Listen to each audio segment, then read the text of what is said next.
Hey guys, and welcome to the Millennial Yogi. So I hope you watched my video about why and how to cultivate compassion, and where I go through some of the spiritual background and some of the context of compassion within Buddhism and yoga, and some of the scientific evidence for why compassion works, how it changes the brain chemistry and even the physiology of our bodies. So for this video, we're going to do Tong Len, which is a Tibetan meditation practice that aims at generating compassion.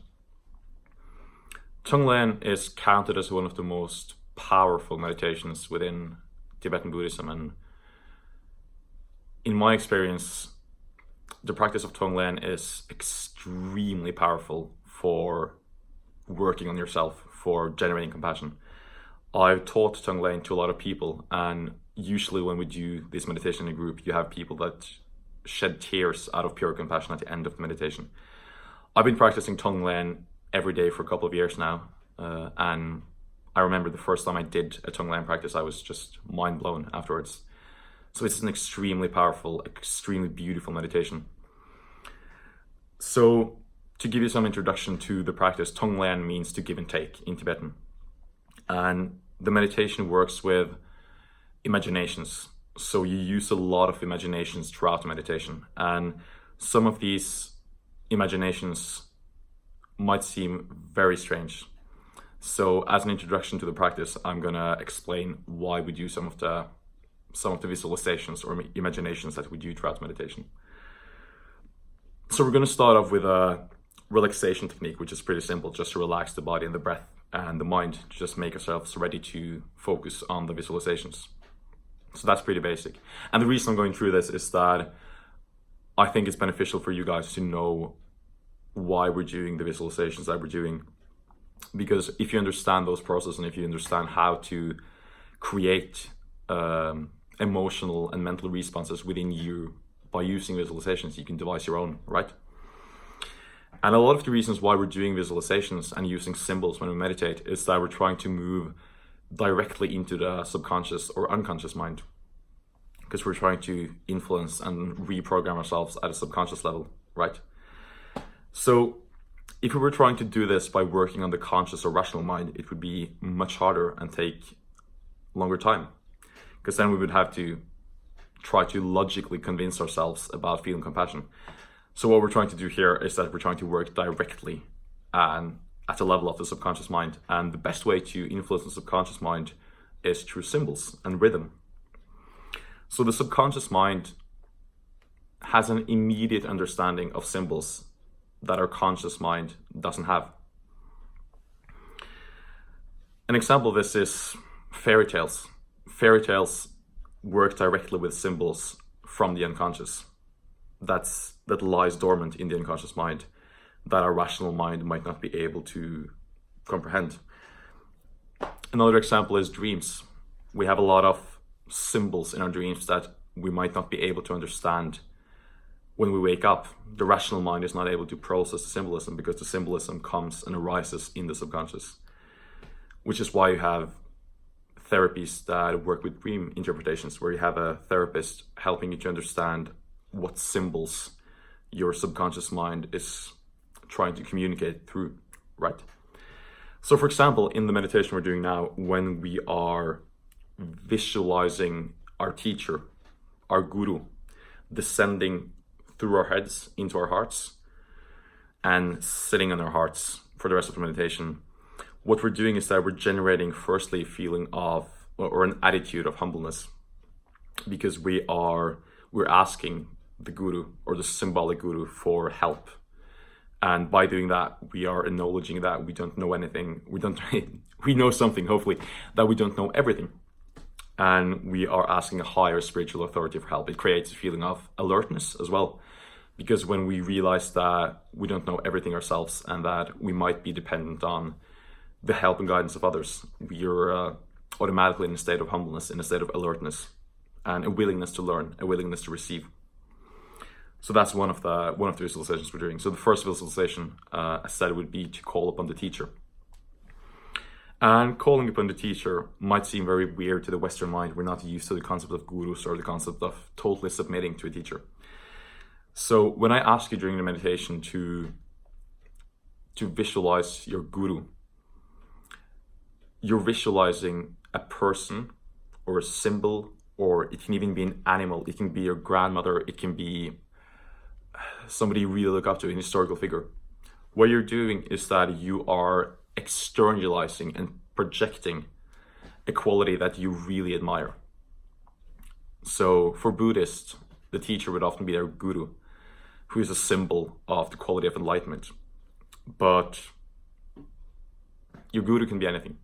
So what you're doing when you're visualizing the guru, again, is that you find within your heart, within your mind, the person or deity or God or saint or animal or family member that you most look up to, who really possess the qualities that you want to develop within yourself. So that's what you're doing. You're not visualizing the Buddha or a Bodhisattva if you don't want to. This is totally up to you.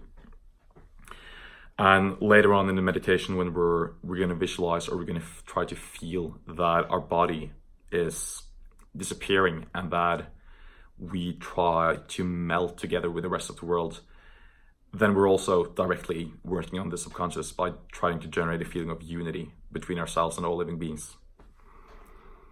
And there's going to be a point in the meditation where we imagine that we inhale all the suffering of other human beings and other living beings in general, animals as well. And what we're doing then is that we are willingly accepting that the reason for their suffering and the motivation to get rid of it is the same as ourselves. So we're identifying ourselves with all other life forms at the same time. I don't think I'll go into more details regarding the symbolism at this moment. So that was the introduction to Tong Len. And use this video as many times as you want, but after you've learned the meditation by heart, you're welcome, and I hope you want to try to experiment with it. Try to maybe take some parts out, add some other parts. Because once you're used to how you make yourself enter a state of trance, a state of devotion and compassion, you're able to devise your own visualizations to enter the state.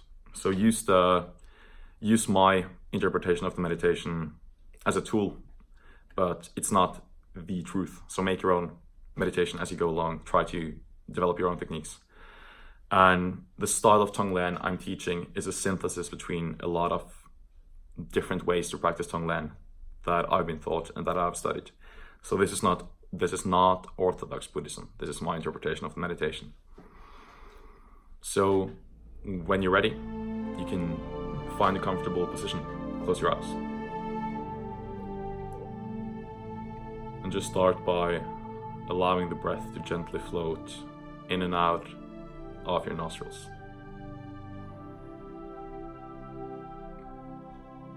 So you're allowing your breath to find its natural rhythm. You're not trying to force the breath into anything. So you let the breathing breathe through you instead of forcing it. And as you inhale and exhale, you can feel your abdomen expanding and contracting. And you feel the rise and fall of your rib cage. And you feel that the air you inhale is cool, and the air that you exhale is warm.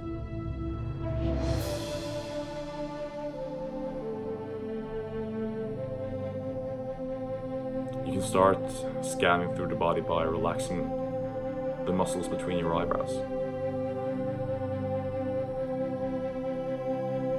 And then you can move on to relax all the muscles around your eyes. You can relax your jaw, your chin, your cheeks. Relax your nose and mouth. Relax your neck and your throat. And we feel that all the muscles in our face and neck is totally relaxed and free of all tension. And now we feel the relaxation running through both of our shoulders, through our upper arms, throughout our elbows, into our lower arms, through our wrists, and lastly into the thumb, index finger, long finger, middle finger, ring finger, and little finger. And we feel that both of our arms are completely relaxed, heavy, and free of all tension. Now we feel the relaxation going through our chest, through our rib cage, and into our abdomen.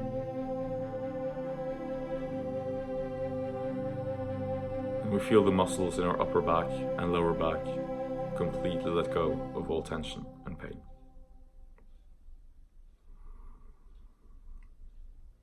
And we feel that all the vertebrae of our spinal column also lets go of all tension, and the spine becomes straight and natural and erect.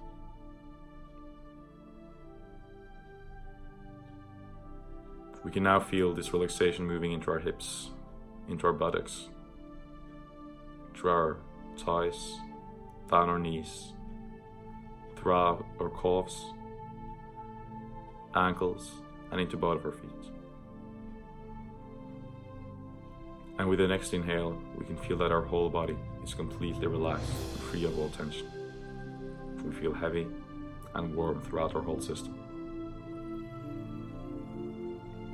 And we move back to feeling the breath slowly entering and exiting the body through our nostrils.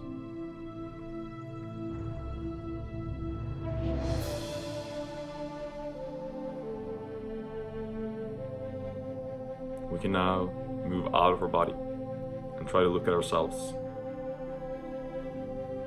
We see our face, our upper body and lower body. We see the room we're sitting in, our surroundings. Notice the chair or the floor. And starting from our forehead, we can see that our skin is turning into crystal, into diamond. So this diamond-like substance is spreading from our forehead, through our face, our skull, down our necks. And as the diamond substance spreads, we notice that our body becomes transparent and that we can see the room through our heads, through our upper bodies. We feel our arms becoming diamonds, our back, our torso, our thighs, knees, calves, ankles, and feet.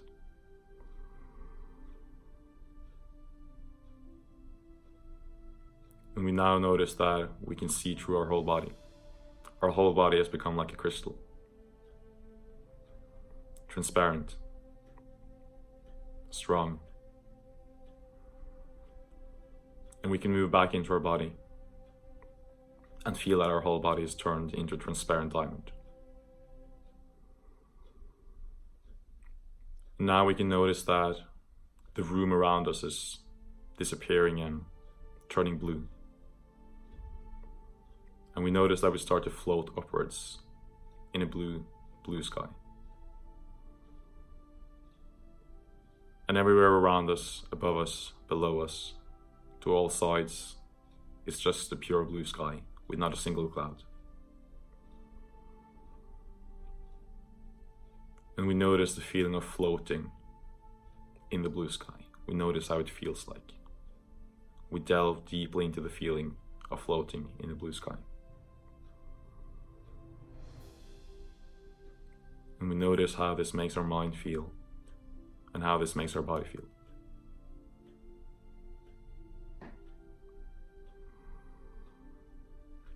And we keep floating in this vast blue sky.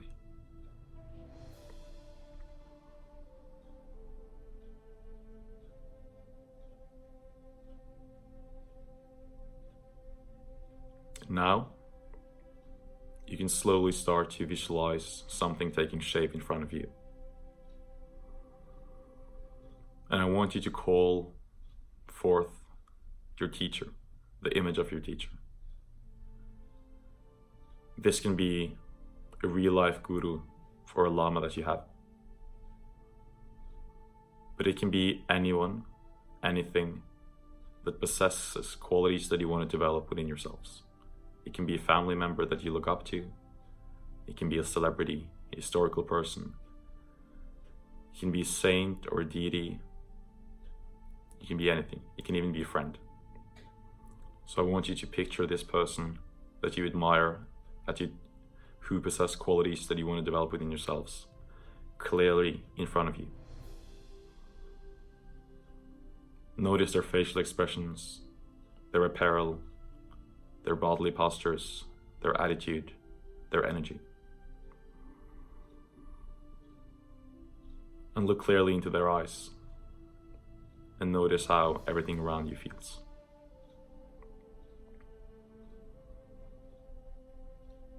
And now I want you to mentally ask your teacher, whomever it may be, to meditate with you and to help you to develop compassion.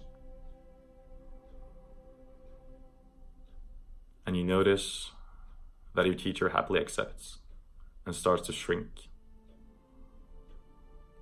and becomes smaller and smaller and smaller and smaller until he or she has become the size of your hand. And then your teacher rises and stands atop of your head and slowly descends down into your cranium, through your throat, down your spinal column, and sits down in the middle of your chest, in your heart, the Anahata chakra.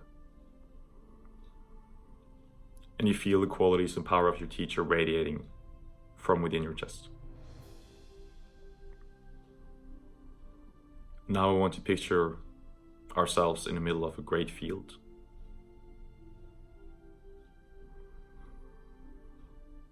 And first I want us to acknowledge that everything we do is motivated by avoiding suffering and attaining happiness. And all around you, I want you to bring into your visualizations the people closest to you, the people that you really feel love and compassion towards. So you can begin by imagining that you're surrounded by your family. And you can feel within yourself that you truly want these people to be happy. And then you can visualize your close friends coming into being all around you. And you can feel that just as you try to avoid suffering and attain happiness, all of these people are trying to do the same thing in their own ways. And you feel pure compassion towards these people.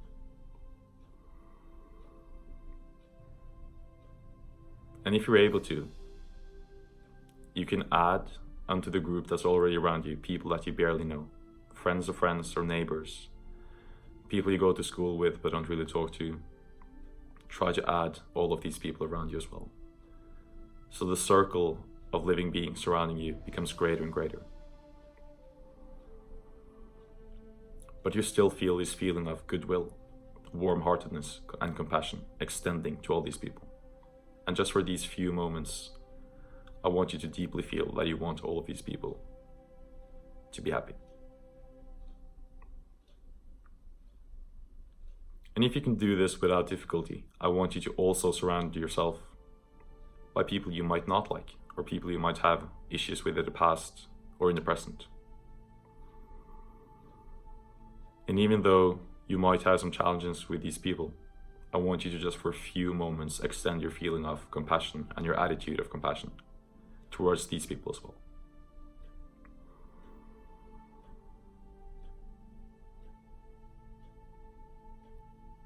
And if you're able to, I want you to add other living beings to the circle of beings already around you. I want you to picture all the animals that inhabit the earth together with us humans.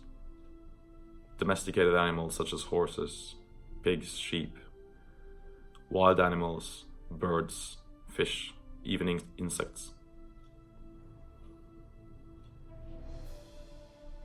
And just for a few moments, I want you to extend to these living beings a wish for happiness.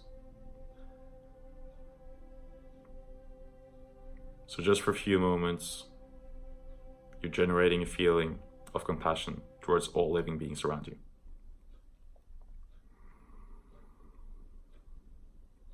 And now I want you to imagine all the possible ways that living beings can suffer.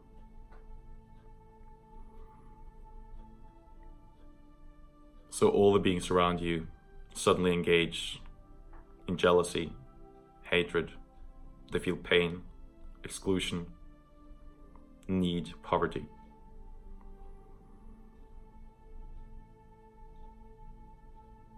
And you can imagine this suffering and visualize the suffering as a black fog all around you.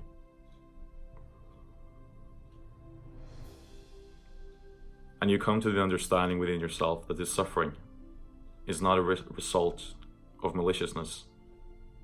It's a result of ignorance. And you keep feeling an attitude of compassion towards all these living beings. And now I want you to generate the wish and the confidence that you're able to remove this suffering from all other living beings. So you keep clearly visualizing this black fog surrounding you and surrounding all these living beings, causing their suffering. And for the next 3 inhales and exhales, we're going to absorb this black fog into ourselves. And as we breathe this black fog into our chest, the black fog disappears and is transformed to light by meeting our heart, by meeting our heart chakra, where our guru sits. So I want you to prepare by moving back to your attitude of compassion and your wish to develop compassion. And I want you to clearly and lucidly visualize this black fog. And we inhale for the first time.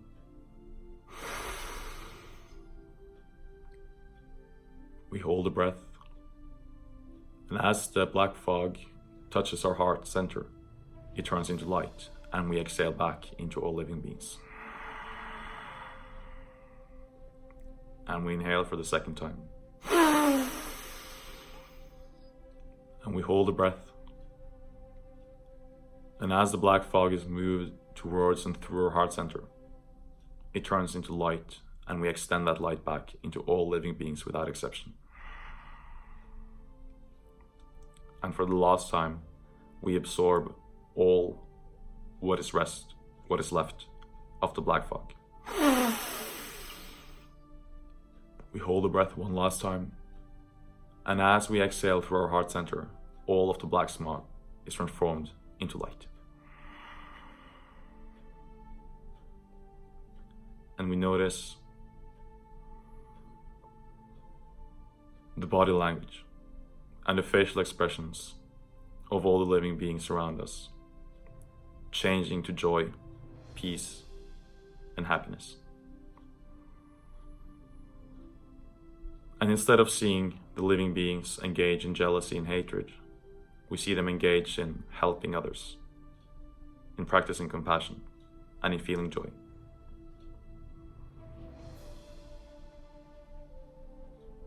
And inside ourselves, we feel a feeling of happiness for being able to practice this meditation.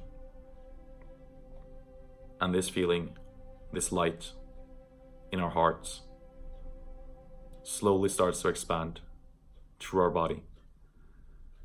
And we feel that the light and energy that we have generated moves out of our body through our pores. And we feel that the borders and boundaries of our physical body slowly disappears. And we feel that this feeling of happiness and joy within us extends and merges with all other living beings without exception.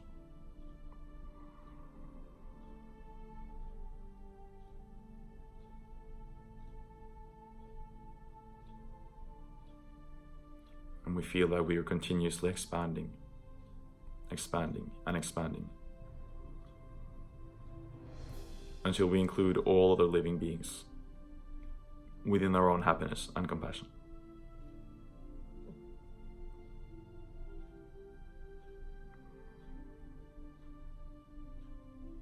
And then slowly we can start to shrink again.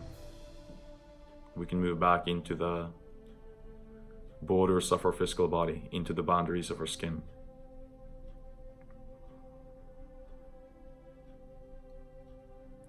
We can spend one inhale and exhale by giving thanks to all the living beings that have aided us in developing this compassion.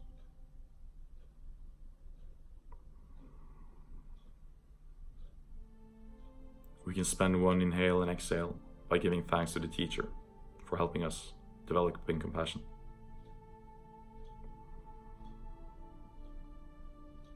And when we're ready for it, we can slowly imagine that our body is becoming crystal again. So we're feeling the diamond shape and the diamond substance all around us, covering our skin. And we can feel that the diamond substance, the crystalline quality of our body, turning into our skin and bones and flesh and blood. And we can notice our surroundings merging back into the room that we sat in earlier. And we can finish the meditation by placing our palms together in front of our hearts and dedicating this meditation to all living beings.